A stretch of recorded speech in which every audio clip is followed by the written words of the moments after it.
Hi everyone, good morning and good afternoon rather, and welcome to a session on career guidance. We're doing this from APCA and for all the viewers watching us from different locations. And this is a session where we are going to talk about what are the career alternatives after you've taken up baking and pastry. What is it like being in the industry? How do we see freshers who come out of different schools, different culinary educators, places, vis-a-vis for you all to understand what it is like to be a professional chef. And we thought who better than Chef Dane to join us today. So Chef Dane is the executive chef at JW Marriott in Sahar, and we've known each other for a while, and we share almost the same syllables, the same alphabets in our names also. So thank you Chef Dane for doing this with us. I hope the students and viewers both take a lot from this session.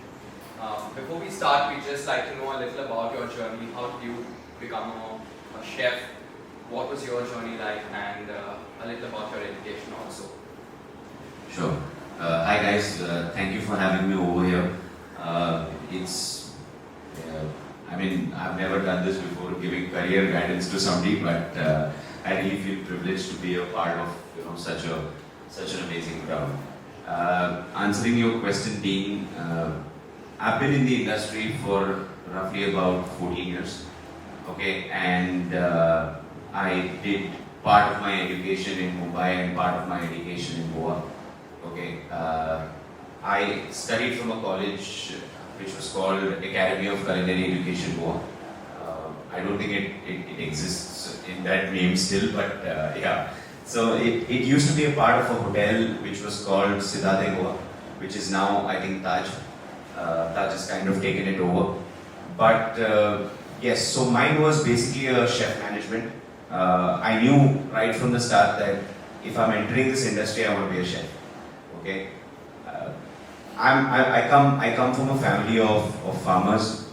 Basically, my grandmother used to do farming for a living, and I come from an island in Goa. Okay, where we actually learned to respect ingredients. We grew with it. So food and it's been a part of my culture. It's been a part of my upbringing, and I always knew that I wanted to eventually end up into an industry where I get to do something with food, because it's always been a part of me. So I was, like I said, a part of that college, and with that college I got 1.5 years of industrial experience and 1.5 years of theoretical experience. That industrial experience was 6 months, 6 months, 6 months. Okay, it was slotted into 1.5 years in that sense. It was great because I got to be a part of a lot of hotels that were mainstream. I did my first industrial exposure in Siddhate Goa itself. Now coming from Goa, the way the hotels were, for me for the first time in a hotel was a very overwhelming experience, to be very honest. I'm talking about almost 17, 18 years from now. Did not understand at that point of time, our industry was not as great as it is today, but in those days it was very overwhelming.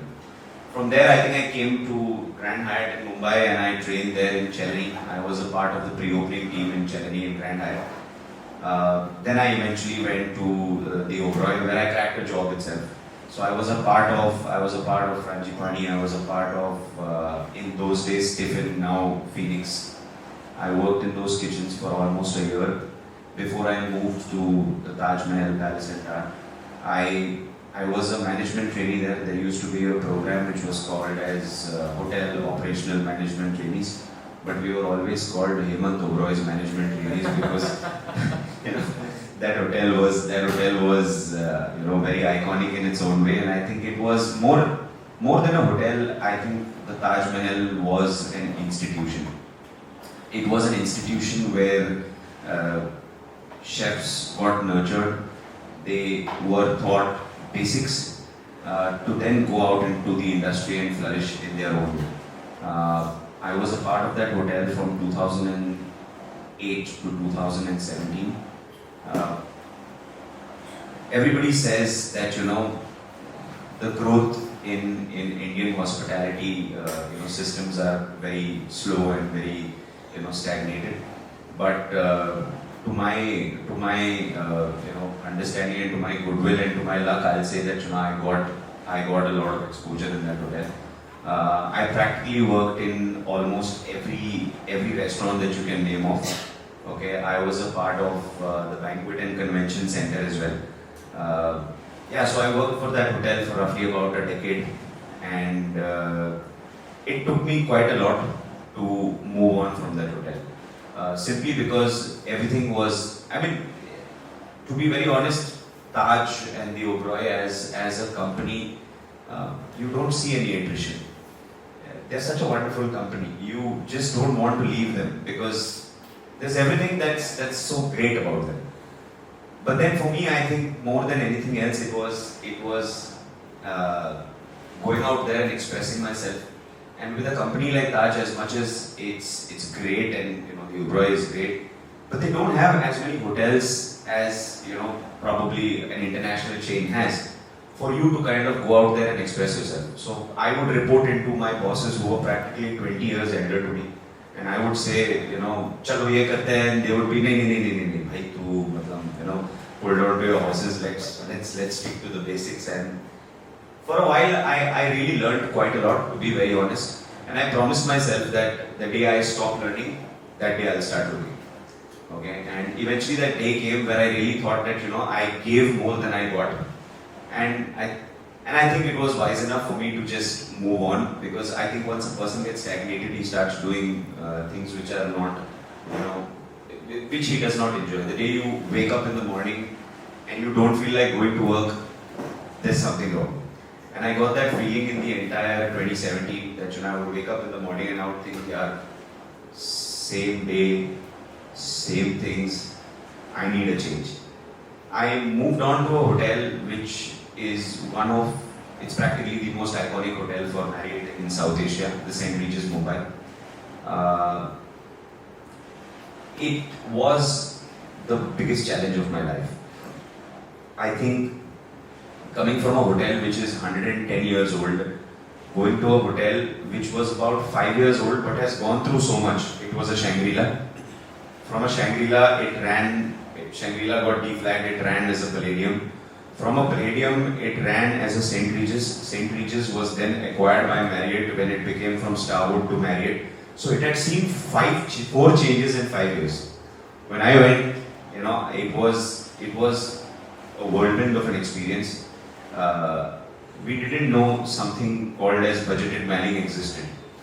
Okay, because in Taj we had privilege for so many things that we practically never even thought that in international chains ऐसा भी होता है. But it kind of all fell in place when for the first 3 months I didn't know what hit me. I would go every single day home and I would look like I'm hit by a freight train, because I would practically go in the morning and come back in the evening and still look confused to go back in the morning. It took me 3 months to get accustomed to what I got into. Okay, I used to take care, I used to be the events and banquet, chef de cuisine in those days. And that hotel was a destination. Okay, that hotel was the destination for people to come in and have events and things like that. And it was, let's put it in a short way, that it was a broken piece that had to be fixed. It had to be fixed in such a way that things had to be broken and built again. Okay, and I think that was one of the best experiences of my life. Yes, it took quite a lot from me, socially, physically, mentally. But I think whatever I am today has something to do with that experience. I think every experience makes you a better person, makes you a better professional. And the more you're put into and the more you resolve, just eventually makes you a better chef or a better professional. From there, I grew into, practically within a year, I grew into an exec sous chef. Within the next year, I grew into an executive chef. I was the youngest executive chef for Asia Pacific at those days. I achieved that at 30. Okay. And yes, I think I was executive chef for that hotel for about 3 years before I moved to the JW Sahar where I am. and I've been here for about 1.5 years. So yes, about 4.5 years of me being an executive chef. It's been wonderful. I can't complain of anything apart from giving a little self time. But I think once you're a professional, you start learning how to manage time. And over the years, I really have learned how to manage time. I was really poor at it, but now I've started, giving priority to things that I want and things you always need. I need something at this point of time. I need something which is called as me time. Okay, I prioritize that me time for myself because you eventually have to stay sane to lead a team of more than 100 individuals. So that's it. Wow, that's quite a journey, I would say. We've spoken about this, but every time I hear this, it always is so overwhelming. We've got a set of questions which students have sent, and if you all have any questions, you all can also ask. For the ones who are here, you all can also ask some questions towards the end of the session. Okay, let me just go through these questions first, and then see if your questions are similar to this. First question is to know more about culinary arts, and someone wants to know more about culinary arts and being a professional chef. What is your idea about being a professional chef, and how does someone know a lot more about culinary arts? Someone who's just graduating from college. If this question was asked to me about 10 years back, it would be a very different answer. But I really think that our country has developed in our profession. I think people look at chefs in a much better aspect than what they did about 10 years back. This is a mainstream question where somebody says that how can I be a better professional? It's only by applying expertise. It's only by learning. And like I said before, the day you stop learning, you're doing something wrong. So I think the only way that you can learn and nurture yourself is by working, with professional kitchens, with doing something or the other. I read a lot. I read a lot. I'm a little old school, so social media has as much as I do love it and I encourage people to do it. But it's for me it's real life versus real life. So when it comes to real life, it's always applying expertise and working and training every single day to be a better individual. I think to make a beautiful croissant, you can't learn it overnight, right? You need to be at it. You need to be on it. You need to have the dough feeling in your hands, and that's a different feeling altogether. If that answers your question. Yeah, I think that does answer the question. There are some other questions which I'll take it towards the end because they are slightly questions that are generally asked in our classes also. What is different between working in a fine dining restaurant and working in a hotel? Also, how do you compare this to a standalone restaurant? Standalone restaurant, fine dining restaurant, and hotel operation. I am somebody that I don't believe in people coming and giving me trials, but this is a very funny incident. About 10 years back, when you would probably give a food trial, people would tell you, make a hollandaise or make a bechamel. Or now people come and do molecular gastronomy for so days have changed. Days have changed. To answer your question with regards to what's the mainstream difference between a fine dining, between a standalone and between a hotel? It depends on an individual what he really wants to do. Okay, hotels, there's something different happening every single day. Okay, so your learning is, there are events, there's it depends where you are in a hotel as well. In a standalone restaurant, you have a particular menu that you probably follow for like about 6 months. So if there's a menu that has 20 dishes and you are in charge of 5, you practically learn about 5 and maybe 15 of those where you get a little bit of exposure to. It depends what a person really wants. For me, the adrenaline rush is crowd, hotels, volumes. But for somebody else, it may be, making those intricate dishes and, eventually feeling, solemn about them. It depends on person to person what they really want. Okay, I always, to be very honest, I started off my career thinking that I'll be a pastry chef. It never actually happened. I eventually ended up becoming an executive chef. Am I happy about it? I'm absolutely thrilled and pumped. But it depends what you really want for yourself. I think it's a calling. If you think that you want to become somebody that is into standalones, somebody that loves hotels, somebody that's into fine dining. Hotels also have fine dining restaurants. Okay, so but when it comes to standalone, the way that they operate is very different from what a hotel operates. So it depends on a person to person, like what he really wants. And we get these questions a lot in our classes also when students come in. They want to know which experience holds more value, whether working in a standalone or working in a hotel. It does not matter anymore. Our industry has completely grown.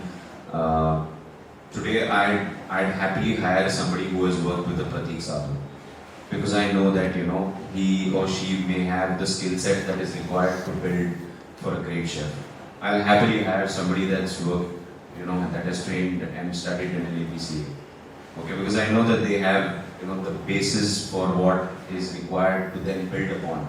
And then I think it's as chefs, it's our job to nurture people and to make them groom themselves into better individuals. I also I say this very often, and I'm a firm believer of it, that the greatest gift of leadership is to create another leader.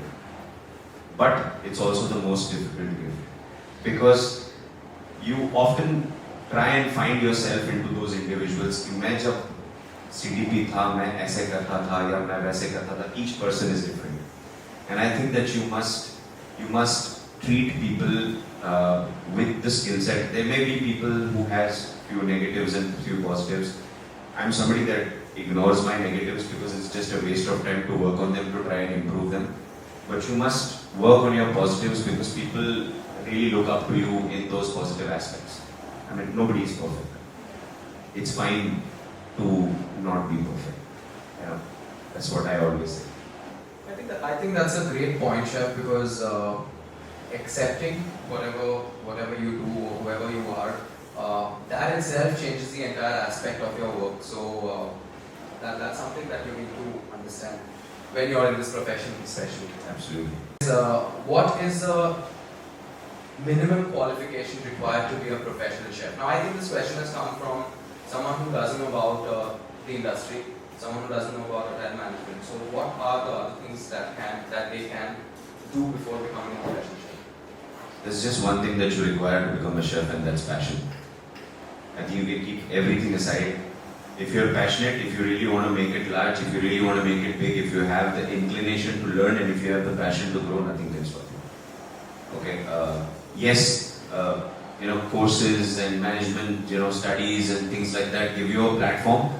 But I know bigger and greater individuals that have made it large in this industry with only one single thing, that's passion. That's it, that you require. Great. So when I was in the hotels back in the day, we were told that in our induction, first day, we were told that there are two things that are required to become a great chef. One is grit. Grit is the only thing that is required. Grit means perseverance and passion. If you're passionate to do whatever you do, and if you perceive your constant act doing whatever you like doing, you will achieve it. Whether it's in the near future or it's going to take you a really long time, that depends on the individual. But that is what was told to us. I love the way he says back in the day. You make me sound older. No, I'm making myself sound older. But we're not older. Alright, the next question is slightly tricky. Is this industry underpaid? Tough one. But I'll say that we are still in that phase where we are trying to build this industry into getting better paid in the system. Okay, but to answer to your question, initially it's a grind. But I don't think initially people get into this system to get paid. Okay. Yes, there are certain other places in certain other countries that really pay you well and things like that, but it's a grind. And at the start of the career, I don't think anybody, pays you $1 million bucks. It all depends on the way you take things. To be very honest, if I remember, my first paycheck was about 5,000 rupees. That was like back in the day. I think now, if you look at it, it's grown 300%. Practically speaking, it's grown 300%, and it's not too bad. It's not too bad. And with, like I said again, I'm associated with an international brand. I can see at least another 50-60 hotels opening up in the next 4 to 5 years. More the hotels, more the professionals, more the growth, more the pay scale, and you keep growing up, right? So hang in there. Things have changed over the past decade, and I'm sure that the next decade will be better. There was a time where we used to want to go to other places to work, but I have an Italian restaurant, we have an Italian chef. I have a Japanese restaurant, we have a Japanese chef. People want to come to work with us, man. So, we're also building a recognition and a place for people to come and work for. We are a force to reckon with. So, hang in there. Grass is always greener on the other side. I mean, nobody wants to work for free. But yes, to be honest, we are still at a phase where we're trying to build up that aspect. Alright, Chef has not touched the naked wire, I would say. But okay, the next question is a very personal question. I think people want to know, how do you keep yourself motivated? What is it that drives you every day to go to the hotel? I think my team. I think the vision of being the best in your own eyes. Okay, nobody should be able to tell you that you're the best or no. Your only competition is yourself. And I think that is something that has always driven me. I am somebody that even today, I've been an executive chef for about, this is my 5th year. Even today, the first thing I'll go in the morning and taste is a croissant. Okay, no pressure, but it's just that there are certain things in my head that I think that if are perfect, I know that the entire stream is flowing in the right direction. This is what I do to kind of stay passionate. I also believe in there has to be certain time for yourself. Different people have a different way to deal with it. I spend an hour with myself. It may be in the gym, it may be me running, but it's for me that's self. I like to stay fit. Okay, though I'm not that fit, but I try to stay fit, and I think that 1 hour when I try to do something like that, it's just that me time. It helps me to relax. It helps me to kind of when I just plug in my ears and either I'm doing something or the other. There are so many thoughts that go around in that 1 hour. It's just that me time where you're not thinking about work, when you're not thinking about what you're going to do tomorrow. It just helps you to kind of relax and feel better. So that just helps me. Maybe for somebody else it might be something else, but you must have a me time in your entire day. It just keeps you sane, and it just helps you to kind of it's a tough industry, guys. Okay. Don't think that when you go to US or you go to Europe or when you go to UK, it's Middle East, it's different. It's the same. It's the same. Okay, and for you to stay motivated, you really need to be believing in yourself, and you really need to have some me time for yourself to kind of stay safe. That's what I do. Great. This other question is also related to the industry. How do you control your food wastage in a baking industry?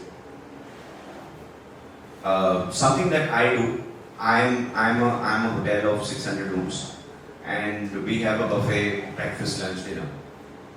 Initially, we used to have big naked cakes, mama style cakes, entremets, etc.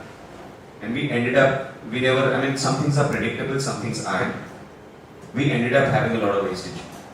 What we did now is we individualized those portions.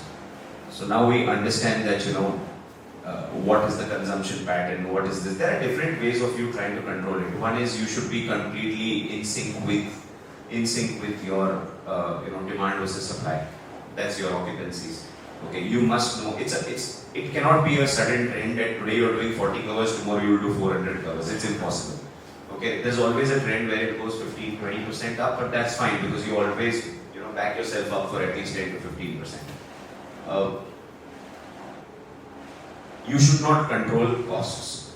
I'm somebody that does not do it. I'll never say that elevator mat use karo, delecta use karo. I'll control wastages. That is something that I always do. I control wastages. I control how to utilize them. Croissants in the morning can become into an excellent pudding in the evening. There is different things that you can do. To kind of control wastages. CSR activities, staff cafeteria, food, sending all this does not add up to anything. It's a waste is a waste. How you put that waste to use or you control that waste is what chefs usually do when it comes to mainstream hotels and stuff like that. Yeah. I think more than just being a chef, it's all about how do you know the application of what has to be used where, and that's the only way you can control wastage. Because even in the past when we have workshops, we try to make portions, but there are times where we create a little more than what is supposed to be done. Yes, we give it away to different people, but that's not the only alternative. That's still wastage. Also, what usually happens is you can come to know a pattern of wastage when your food cost goes up. There are only 3 reasons that your food cost can go. Number 1 is wastage. Number 2 is doing a menu engineering and understanding whether your recipe itself is wrong. Okay, sometimes what happens is, pastry chef to somebody else and to somebody else, eventually the junior most person removes the recipe. Okay, it's a great thing because that's how the system works. Somebody is doing a recipe, but is the recipe wrong? Is the recipe fed into the system where you kind of have costs wrong? That can also be a major reason. Wrong recipes, wrong quantities can be a major reason. Maybe at least 0.5% of pilferage can be a part of this entire exercise of cost. But yeah, another huge part of getting the cost up is inflation. In 2019, can of oil would cost you 1200 rupees. Today it costs you 2700 rupees. So you need to understand exactly why has the cost gone up and up. Is India a better country to learn pastry, or should one pursue pastry education in another country? You want me to answer this question sitting in APCA? Come on. Today you have so many schools in India that are recognized internationally. Every competition that we Indians go and we actually shine. I really think that the kind of ingredients and the kind of exposure we chefs have in India, it depends on your choice. If you can afford going to US, please do. If you can afford going to Europe, please do. But India makes a great pastry. Just want to understand about the service part. It's the same. It's the same? It's the same. It's the same. It's just milk is different. There it comes from a Jersey cow, here it comes from. I'm just kidding. I'm just saying that the mainstream education that you get I have students and individuals that come to me who have attended Le Cordon Blanc. I've seen their syllabus. Trust me, these guys do. I have friends in Le Cordon Blanc. I hope this is not going live anywhere. But these guys do almost a similar job to what they do, if not exactly. Okay, and it's the same equipments, it's the same ingredients, it's just a different country. Okay, it's just that Dean is brown and somebody else is another color. Not being racist, but if that answers your question. I forgot to do my facial today. Alright, how does someone achieve their goal of being a chef after graduating from 12th grade? You answered that question some time back. Grit, okay, resilience and being at it. I think our industry is all about getting noticed. You can get noticed for the bad also, you can get noticed for the good also. It depends on you what you want to get noticed for. But I'm a firm believer of people coming in the same day and showing the same resilience that they did. Sometimes it gets really overwhelming, but if you're really passionate about it, if you really see yourself somewhere, it happens. I'll tell you a very small story of me with, I don't know whether you know Chef Matthew Kropp. Yes, of course. So Chef Matthew Kropp, I was interviewing for OCLD, and I was not coming from an IHM or an ISCT Hyderabad. I came from Academy of Culinary Education Goa. I applied by myself, and then they called me at IHM Goa when they said that that time it was the super immature Dane, and I sat in front of Chef and he asked me, what difference do you think you'll bring to the industry? And I may be about 17 years old, and I'm 17, 18 years old, and I told him I'll be the youngest executive chef in the country. And he said laughing, he's like, what age do you think you'll achieve it at? And I said 25. And he's like, you should be, are you kidding? So he's like, when and how do you think you'll achieve that? And I said, I will. And then eventually I never got selected for OCLD. And he still selected me for the Oberoi, and that's how I ended up in the Oberoi. And I was for a very special program there where he said that, after 2 years we'll give you and make you into a chef de partie, and then the Oberoi just got too overwhelming for me. But he said that, you aim for 30. And I don't know wherever he is today, I would have loved to, call him up and tell him, you told me that, aim for 30, and I actually made it at 30, so it all speaks volumes about resilience. It all speaks volumes about, what you really think. If you have a goal and you have a vision, you must try and, attain to it. From 2000, I was a part of the 2008 blasts in the Taj Mahal Palace in Taj. Due to that, a lot of things came crumbling down. From 2010 to 2014, none of us got promoted. So I was a CDP from 2010 to 2014. 2014 to 2019, that's 5 years. I got 5 promotions and I became into an executive chef. So nothing is impossible. Trust me, it all depends on how much resilience and how much grit you have on a day-to-day basis to achieve your goals. So well put. It just sounds like a story, but I'm sure this is a story to tell. It's something that drives all of us also, and I hope you all have a lot to take from this. I'll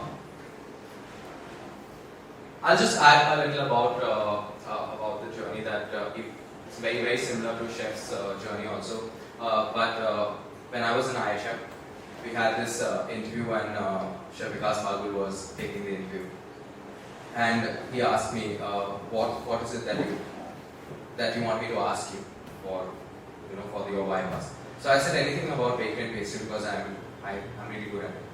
So he just smiled at me and asked me, do you know who I am? And I said, this is just going south. So he asked me so many questions about bakery and pastry. I knew 2 out of the 13 or 14 questions he asked me. But he still selected me for the next round, and the next round was a trade test, which I was very comfortable with. That's when I realized that you need to study a little more. It's not only kitchen knowledge that can help you. Of course, it's going to help you. You're going to be an edge above someone else, but you need to build a bridge of education also to support that. You need to have knowledge about a product, about ingredients. So if someone, when you enter the industry, there are people who cook for as long as how old you are maybe. You cannot beat that. You cannot beat that by just cooking something and saying, I cook better than you. But you can beat that by saying, I know how to cook and I know why I'm doing this better than you. It works for me at least, worked for me during the hotels. So yeah, nothing's impossible, like Chef said. You can achieve all of this at a very young age too. But what keeps you going, even if you don't achieve it at a very young age, what keeps you going is resilience and just grit. One chef choose what cuisine or what section do they want to work in, whether it's hot kitchen, bakery, or pastry. I don't know how to answer that question because I wanted to be a pastry chef. and when I went and I asked my chef that, मुझे यहाँ पे डालो, मतलब eventually it comes up, but it actually I've seen people grow in different fields. It's just a calling as to what you really want to do. Okay, I started off my career thinking that I'll be a pastry chef. Then I really thought that I wanted to be Massimo Bottura, so I really wanted to do Italian. Then suddenly I got confused and I said that nahi wasabi karna hai. It actually eventually depends on what you really want to do. It really depends on what and people's, I think people's inclination towards food changes with time. Okay, unless until you really want to build like if you want to do pastry, you know that you want to do pastry and you enter into it and you say that okay fine. You know you want to do your own food, you want to do Indian, it kind of comes to you. There's no matrix for somebody to kind of select what I really want to do. It's something that you must decide for yourself. Like I said, you must have a vision and you must try and achieve it. That's all. If that answers your question. Yeah, that does. But I would like to add to this, like a question. A lot of students asking us during classes. How do you choose? Like you've spoken about being passionate about a specific cuisine. But how do you know what works in the market? How do you plan whether that's what? I think most colleges also give us industrial exposure. That industrial exposure actually makes you look at things in a very different perspective. When you go to the hotel and you really see that oh my God, I'm entering into this. Look at this. I don't think I want to do this. So it all depends on what When I did my industrial training, I really loved culinary. I thought that making pizzas and pastas I would do for a living. Okay, but that was something that I selected for myself and then I worked towards it. Even today I am super comfortable with doing mainstream Italian cuisine. But then as for me my vision was very different. I ended up into becoming a leader. But certain people are very cuisine centric. So when they are cuisine centric, that happens when you get the industrial exposure. And that just gives you a little more clarity into what really you want to do. Chef, when I was in hotel, we were never told to select a specific cuisine. We were always told to work wherever there is work. So in the morning when we would enter the bakery, suddenly some chef would come from the buffet and say, "Aaj anna nahi aaya hai." So counter kaun sambhalega? They would ask us. So we would say, "Okay, fine, we'll just work towards whoever is there." And when there was no one, we used to stand at the dosa counter and make dosas for maybe not the best dosas. But there had to be someone to support it. So that was a mindset that was built into us. I think my phase was a little better. We had a very structured approach before we were thrown into the ocean. We had an exposure where we went through every section for the first 6 to 8 months before we could actually go to the chef and tell him that option number 1, option number 2, option number 3. It depended only on the chef whether our performance over the past 6 to 8 months was really good for him to give us these 3 things. Maybe Dean, me, another person would select wasabi. He would see amongst 3 of us who was actually viable to get into that position and he would give it to us. So for us it was very structured. Having said that, no learning is small. Everybody does. I think I've said this once before in APCA itself that when you guys go out to the industrial exposure, 90% of you say that हमें store उठाना पड़ता है, हमें नीचे जाना पड़ता है, हमें ट्रॉली को धक्का मारना पड़ता है. Okay, but how many of you all know that you are getting access to almost more than 100 ingredients out there that you may probably not see? How many of you realize that you can get access to the price, to the suppliers, to so many things out there that you practically... And this was a question that I was asked after 6 months. Hey, Dane, how's it going? And I was like, it's going great. I'm doing snack counters, I'm doing dosa counters, I'm doing pasta counters, I'm pushing stores. Oh really? What basmati do we use in masala craft? And I would be like, and they're like, then I would be like, he's like, okay, we use dawat. Okay, what is the rate of that? And then I would be like, so there's a learning in every single thing that happens. And there's a reason that you're doing that. There's a reason that banquet mein, there's a reason that you use elevator for, your a la carte, and there's a reason that, you probably use, there's a reason to everything that happens. Okay, so it's just the way you take it. Whether you take it positively or you take it with, which you have to take it eventually. You either take it positively or you don't take it positively. Everybody goes through that grind. Since we're talking about internships, I'll ask a question based on that. Is it the best option to do an internship here in India, or is it better to do an internship outside? I would love to do an internship outside. Okay. I'm somebody that loves cultures.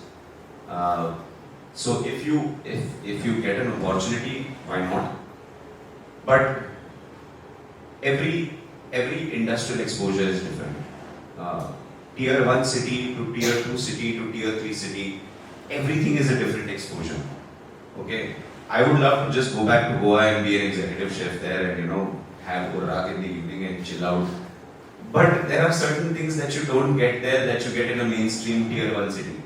Same goes with whether you want to do an industrial exposure out or here. You just learn different cultures. You just learn different things that happen. Okay. Let me tell you, the most expensive commodity in today's day and age for everywhere in the world is manpower. Okay? You are very lucky in India that you don't have a law that says that you need to get X amount paid for a particular thing, but we are very close to coming to that. That's the reason I said that, hang in there, give ourselves some time, we'll reach that stage. Today you get better paid in certain countries and you don't, but remember, you'll be doing the job of at least 5 individuals out there. There's no stewarding. You clean your own kitchens. Okay? Like I said, grass is always greener on the other side. Yes, you get better paid, but they squeeze every ounce of you. Having said that, in India also they do that, but it's a different exposure. There's different cultures that you need to get to meet.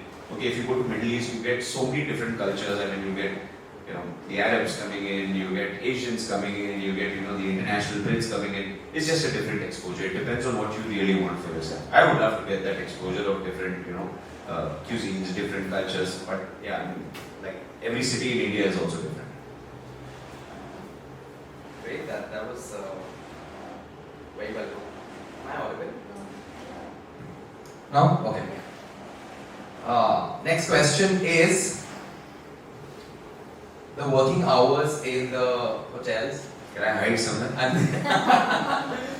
We're talking about work hours in the hotels, or rather in the industry, is a lot more, is what people are saying. Why is there no definite amount of working hours? I wish I had a proper answer for it, but I'll try to be politically correct. Okay. There is a certain amount of people that still work 9 hours, that are happy doing what they are doing, and don't see a certain amount of a certain amount of vision that they have or an individual has. That does not mean that they can't do that. Okay, it's just that that demand versus supply in our country has still not been met. Forget about our country. You go to any other country or any other phase. This aspect of work-life balance with chefs just does not go well. You will have a restaurant opening. If it's your own restaurant, if one of you opens your own restaurant and you say, I want the restaurant open for lunch and I want the restaurant open for dinner, and you're the driver of that restaurant, would you leave it on autopilot? No. You would want to be there, right? You would want to witness it, right? I think it's just ownership that drives people to be there. Ownership and accountability from people to people differs.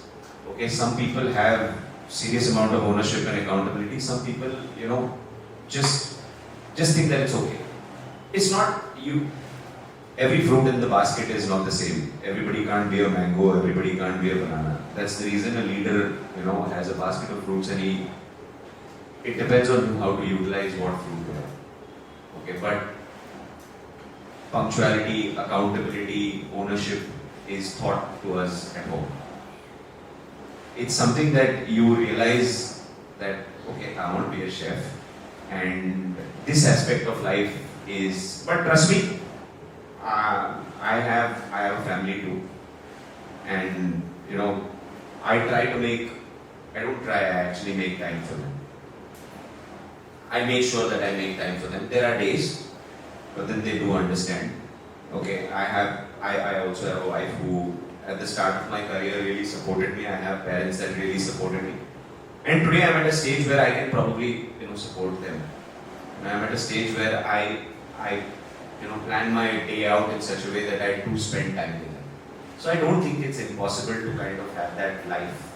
Okay, but if you're asking about work-life balance, it also depends on you. Okay, but I understand that not everybody that argument will be there that not everybody is executive chef. Why? You can decide your own rosters, you can decide your own, but somebody puts me at 12 hours and nobody does that. It just depends on what the requirement is and how it's put. Okay.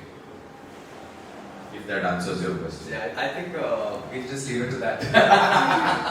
We'll let the internship do the talking. Now we know about what was your journey like? How you become a professional chef. Someone has asked, what does it take to be an extraordinary chef? I think it's objective as. I don't think there is anything called as extraordinary. I think, like I said, your only competition is you. I don't like being compared to people, and I don't like people being compared to me. I think everybody is special in their own way. Okay, there may be phases where you are at the right time at the right place. Okay, and you get lucky. Okay, maybe I got lucky. Okay, but there may be people that are way better than me that didn't get the opportunity or didn't get the push. Okay, so everybody is special in their own way. There is nothing called as extraordinary. Everybody is here, to prove a point and to be there. I think so. Don't treat anybody as competition. Your only competition is yourself. Okay, that's why I love Snoop Dogg. Okay. I know you have a lot of friends in the city, but let's make it about India. What is the best place to work for in a bakery and pastry out? If you can go to France, amazing. I haven't been there. I've just been there on few travels, but I just think the climate, products, the ingredients, everything just falls in place. So if you ever get an opportunity to go to France and to experience their pâtissier and their way of baking and pastry, it's on another level. Trust me, it is. Chef, what about Germany or else Dubai? I can give you 10 other options. That is amazing. But if you're asking me one, I'll say France. Specifically for Germany? Germany has great quality too, but it's very different from what France is. It's very different from, and I think mainstream pastry came into existence through France. True. So even a hole in a wall will serve you outstanding coffee and croissant. Even a hole in a wall. Well, we have that in our city also when we go around food, or we eat food at different outlets. We have specific places where you want to eat a vada pav or a misal from some places. So it's fun. I'm sure for Maharashtrians, for the people staying in Maharashtra, it's that. For the people who are in France, of course, they have their own places. Alright, on what basis should one choose a property to work or enter?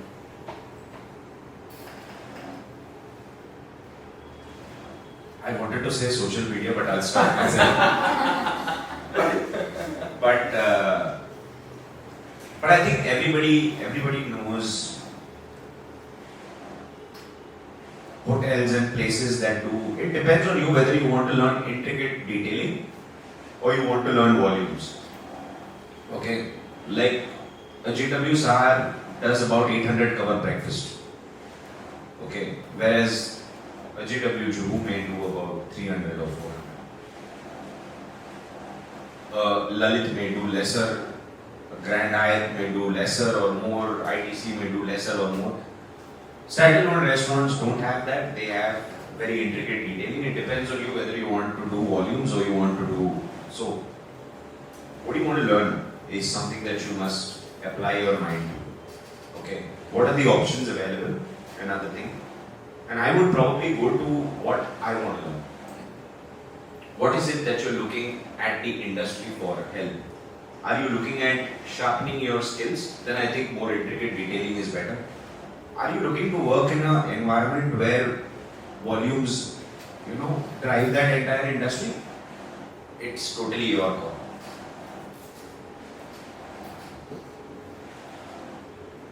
What kind of attitude should a person maintain to be a chef? Just positive.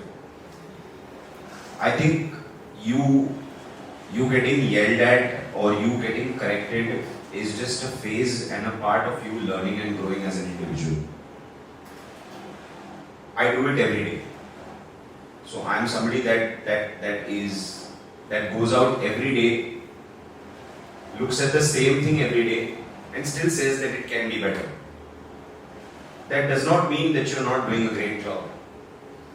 It truly means that, there's always a level that you can be better.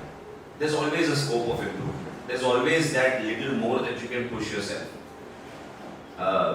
Not pushing yourself to extinction, but there's always a way to get better in everything that you do. I mean, I'm somebody that really gets bored if I see a particular setup or a particular menu or a particular thing for about 3 to 4 months. Then I start getting jittery. Yahi kyun karna hai? Let's try and I think when you have a younger team, when you push them, you get the best out of them. I think that is something that I have realized over the years that when you push somebody, when you challenge somebody, when you challenge your team, they bring out the best in them. And I don't think anybody takes a job at one particular place to retire out there. They take a job to make a difference. They take a job out there to get recognized. Okay, and then to take that experience and grow and move to another place where they can create another experience. I don't think any one of us, at least trust me, I do not want to be working after 50 like the way I am working now. There's a certain age that you can push yourself. There's a certain age that you can, cross your boundaries. Not taking anything away from people over 50 who will be hearing this and, trying to kill me that, boss, I also do the same thing when I'm above 50. But I'm just saying that, you make a difference, you get noticed almost every day, and you push yourself to become better. That's all. Alright, this is the last question. Can an executive pastry chef become a general manager? Absolutely, yes.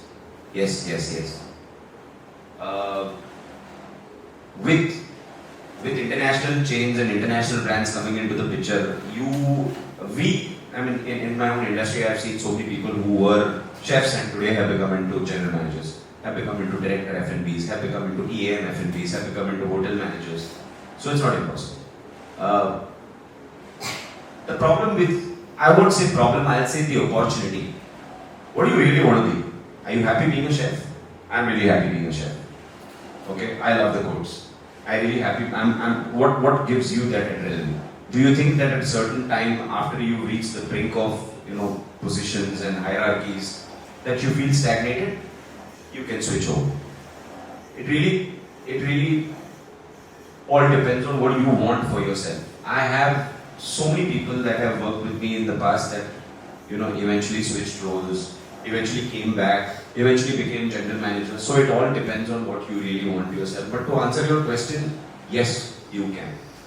You can become into a general manager if you want to. Super. Just one last question which I just thought of, which people generally ask us during our classes. How does someone choose to join the F&B industry rather than joining another industry? Because in our culture, we are always told to either become a doctor, either do engineering, join IT firm. And parents are the biggest, mediums for us to have a career option. They generally tell people that it doesn't pay well what you're going to become at the end of the day. How does someone overcome this and choose F&B, and not just chef but just the industry?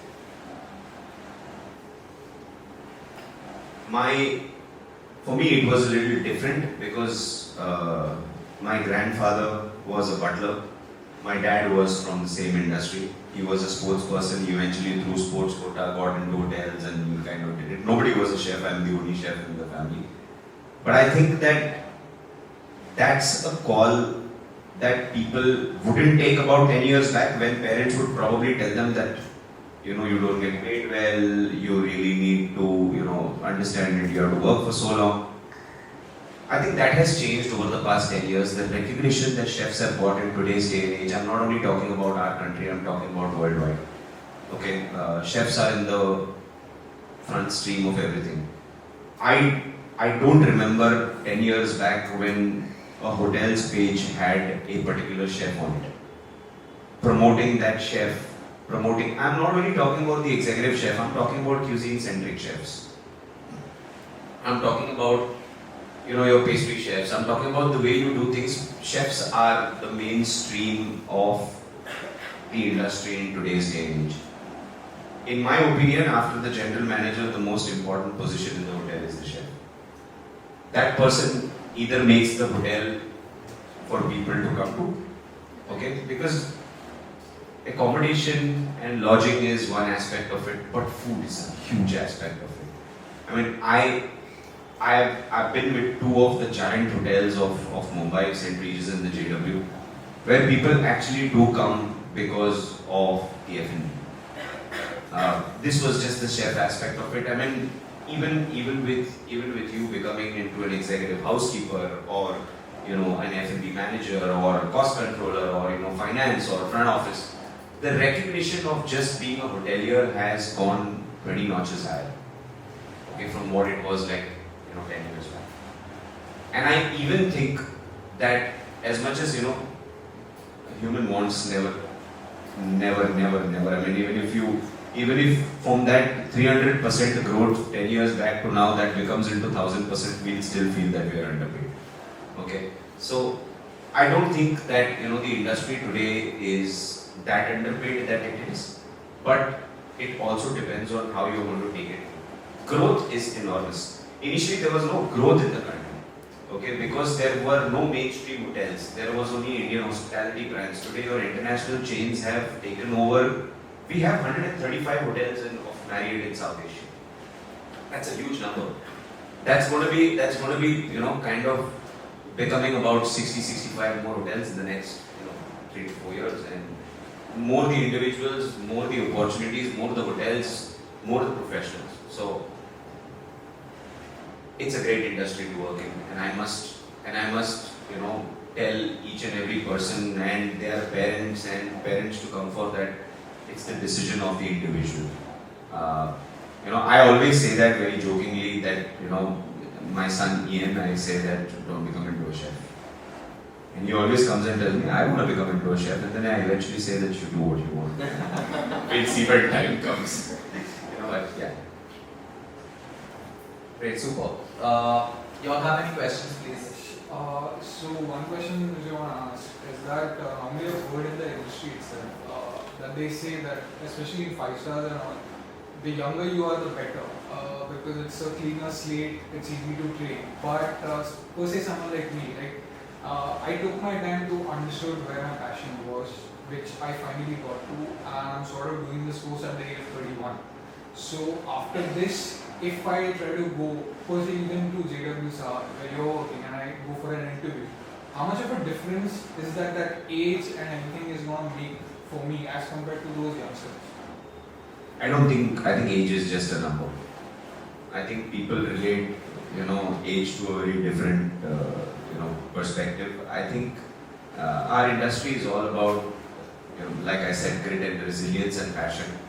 Okay, and if you have that, I don't think anything can stop you. I mean, I have seen people that have realized that it's a calling after they've been you know, MBA and business graduates and stuff like that, and all of a sudden they start thinking that, you know, hey, no, I really want to do something else. I want to cook and I want to make myself, you know, happy by, you know, just cooking. I think it's a call that you take. If you're asking that do interviewers check about age, I'll say I don't. Okay. Yes, it is an added advantage that, you know, the younger you are, you know, the better you get positioned. But again, I don't think if you go to any industry or you go for an interview and you say that, you know, I wanted to take my time to understand about, you know, how food treats and, you know, how I want to pursue my career, and nobody will ever say that, you know, you are overaged and don't work with us because you are, you know, X age or something like that. I don't think that happens. Yeah, I think some years back, with social media just constantly rising, some years back, people used to actually go to these places, taste it, see the hospitality that comes along with it, and then decide where do you want to go. Yeah, actually I was talking about the tasting perspective because the way they make the food and all, so it all depends on, like I would specifically don't want to work with Monginis or जो भी है थोड़े other brands जो कि not in demand. I think the right question would be, the chef have Demand versus supply, right? You are looking at this, but then there are people that can also afford this. So for them, Monginis is absolutely amazing. And then there is, you know, maybe Iyengar that people can afford, and for them, you know, I still feel the amazing cake toast do come from Iyengar. Yeah, absolutely. You know, so it all depends on what you really want to learn. If you think that you want to go, if you think that, you know, Vienna's makes the best patties, you can still go and learn that. You know, so. You've just brought back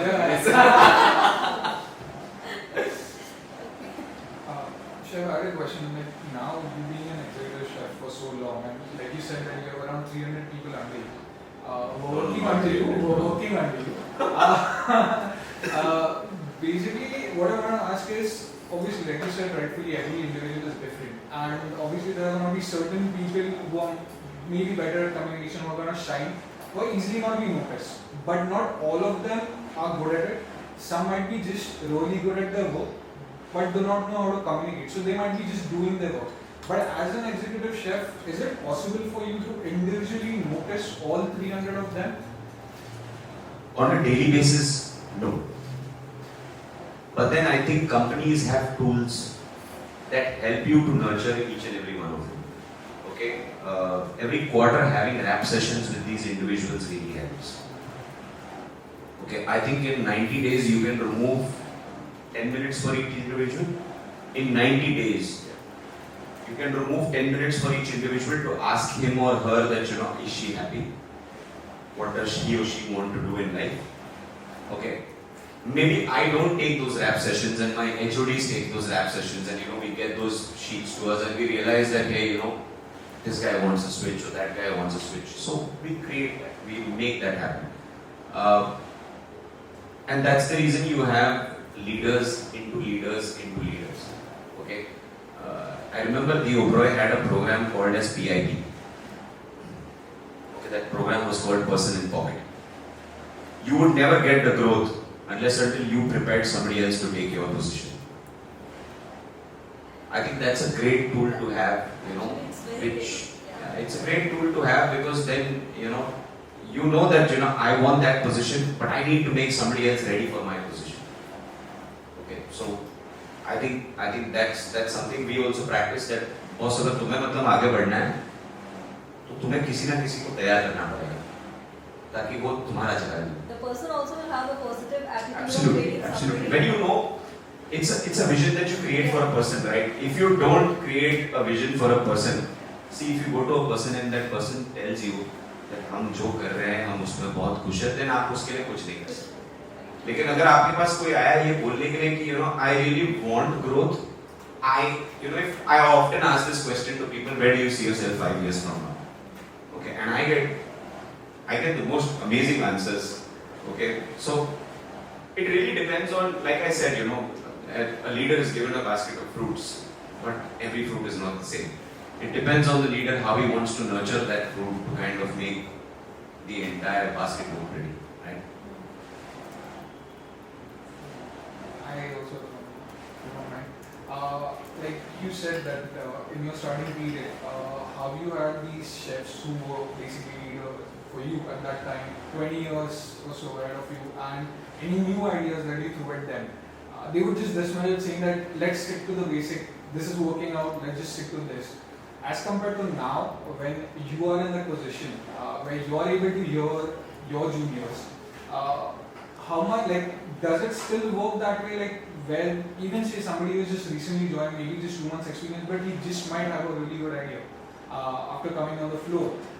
Is that idea heard now, or is it still takes time for a person to share? Everybody's ideas are heard. Okay, but if somebody tells me that he wants to do helium balloons filled with edible gas, going around in the system, I mean, everybody's ideas are. Everybody's ideas are good, whether they are 2 months old in the system or 3 months old in the system. If they've got the resilience to come up and say that hey chef, I have an idea, we'll hear it. Okay, we definitely hear it. And I'm somebody that even if I'm making a menu for a Sunday brunch, I'll make 4 or 5 people sit across and say, what do you think? What do you think? What do you think? And I think experience counts when it comes to all of this, because you realize that you've seen much more life than them. So if some idea is given to you, when you kind of visualize it, if you think it all works, or you need to nurture that idea a little bit, why not? Why not?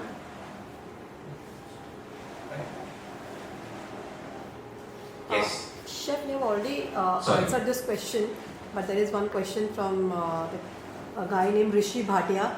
What would best for domestic internship, a hotel or well-established patisserie? Whatever he wants. I just answered that question, but whatever he wants, whatever he thinks that he wants to. I think what you want to learn is, I don't know whether you know SWOT analysis. Okay, I usually do that when I have an opportunity with me. I will do a SWOT analysis of strengths, weaknesses, opportunities. Okay, what do you really want to learn? When you get an opportunity, you should always do a SWOT analysis to understand that what you're going to gain out of it. Right? It really helps me. I think it may help you as well. You had a question. Yes. Good afternoon, Chef. Myself is Mahek. Actually, I'm pursuing culinary arts course and I'm soon going to enter into industry. But the thing is, I'm more inclined towards vegetarianism. So there is any drawback related to this? There is no drawback related to it, but are you not comfortable to work with people that are utilizing those ingredients? No, I'm comfortable with working it, but I'm like inclined towards being veg and everything. So then you should look at somebody who does vegan desserts. Right. Okay, I think there are many people in the city that does these desserts, and if you require help, your chefs would give you these details of there are these bakeries or these individual pastries that there's individual chefs that do vegan desserts. You can apply to them. Okay. Thank you. Similar to that. So you said you have to actually think about it and you need to know what you want. Yes. What if I'm blind? Then you need to. No, like for a person who doesn't come from a IHM background, or a person who's never entered a kitchen, like a professional kitchen. Okay. But I mean, you would have come with some mindset to do this academic course, right? What was that mindset? I like pastry. You like pastry? You just answered your question. Yeah. So my question is there like a technical way to determine where I should like you said, a standalone would probably give me more intricate. Correct. In knowing that you're not coming from the industry per se, and you really want to learn something, hotels sometimes do get overwhelming, to be very honest. Okay, so it depends on what you really want. What kind of an environment are you comfortable to work with? Does crowd give you that adrenaline rush? Does making about 800 croissants a day give you that adrenaline rush? Do you want to learn volumes, or do you want to sit to a set of about 20 beautiful, artfully crafted pastries that you want to do on a daily basis? Depends on what you want. Right. So my next question is, I'll obviously start with an internship is what I'm thinking I'll probably have to, right? So So if I do an internship with a standalone per se, is it difficult to then switch over in your career? Is that one of the parameters by which they judge if you like worked in say a smaller kitchen? Will you be less likely accepted into a larger kitchen later? To be very honest, yes. If you're going to be handling a smaller kitchen and you enter into a hotel saying that I used to be Komi 1 and I want to be TCDP but in a hotel, they'll tell you to probably drop the ball and start learning with them and then grow with them, which I don't think is a problem. There are many people that come from standalones. Standalones is a very standalone, like I said, right? Demand versus supply. In standalone, there is hierarchy does not play that big a role in which hotels. Okay. The access to hierarchy and the access to positions with standalones is much more easier than what it is to hotels. Hotels, you kind of have to take the grind, grow up there, person in pocket, move forward, and that's how it is. It depends on. I think your industrial exposure will give you much more clarity. When you go to your industrial exposure, you will really understand what you really want to do. Okay, and I'll say that just be open to the kind of suggestions that people give you. Don't have a mind block when you go to these industrial exposures because you're like a sponge, right? When you go for this industry, and you keep soaking in everything and anything that comes to you. Okay, and then you kind of pilfer whatever you've soaked into, then eventually make a decision that what do you really need. So there are so many wonderful leaders that you're right now with that you can take guidance from. But you need to take that exposure first. Please. Like you said, in a big chain or something, there is hierarchy, so therefore there is room for growth. Yes. Is that the same with a smaller? Is there room for growth if there is no hierarchical? Now that is a question that particular restaurant chef will answer, but like I said, it's a very complicated system. Yeah. Okay, when it comes to restaurants, now you will say that for example, there's a restaurant that has 6 chains, then obviously there is growth. If a restaurant just has 1 chain and you're supposed to be sticking to it, then I doubt that there will be upward growth there, unless until somebody moves on in life and you have to keep your fingers crossed for that ye chala jaye, mere ko mil jaye. But yeah. Chef, one question from Norona Rodriguez. Do you think educational qualification matters in this industry? To an extent, yes, but to an extent. It also, education matters in a huge way. But I'm not saying that people who are not educated aren't welcome into the industry. But the education just gives a little bit of an edge over what people do. And I think it's against going to Goa from NH17 to NH4, right? You take 3 hours lesser by NH4 than what you take from NH17. That's all. Would a master degree from a law cordon bleu be more effective or having work experience? Having work experience, I would say. Because if somebody comes from a law cordon bleu and learns those 15, 20 things and tries to come and execute it at work and he does not get the opportunity to, maybe he gets little bit, I have studied law cordon bleu, but why are they not? Work experience for me any day. Okay, we'll just take one last question before we wind up the session. Anyone else? No? Alright. My actually question stemmed from her question in a way, because this is a problem which I personally face. So being an executive chef, like you said, that you need to be worried about the recipes used and everything. Just not coordinate off with pastry. It's even got to do with the cuisine and everything. Now my personal problem is my entire family has knowledge. I have a psychological problem of having knowledge. So I'm completely fine with being around it, seeing others eat it, but if I try to eat it, I automatically get images of the chicken being cut and all of those things. Now this is a drawback for me. How much of this is gonna be an issue if I'm per se aiming to be an executive chef? The most important thing for us to do is taste. Yeah, So- I know. So maybe you have to say Jai Bholenath. So the only option is basically get over it or don't aim for it. It's a tough question, but Alright, that's great. Thank you, Chef, for being here. thank you very much, guys. Thank for you. having me. One last question, please. I just want to ask, is the boulangerie industry more in demand or the bakery industry? I'm sorry, I didn't get you. Boulangerie, the breads industry are more in demand or the pastry industry? I think they both grow hand in hand now. But If you ask me for a percentage, I won't be able to give you. But I think they grow hand in hand. I think every patissier has a part of a boulangerie with them. Okay, and it's as important as the patissier industry is.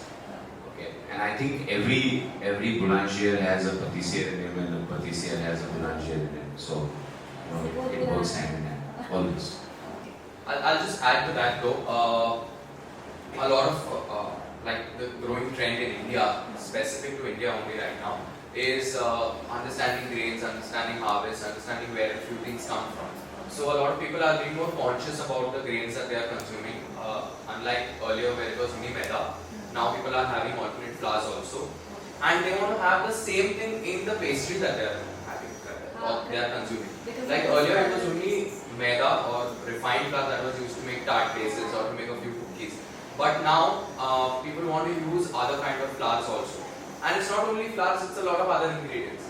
So, like Chef said, they both go hand in hand, but you just have to understand the application of it. Thank you.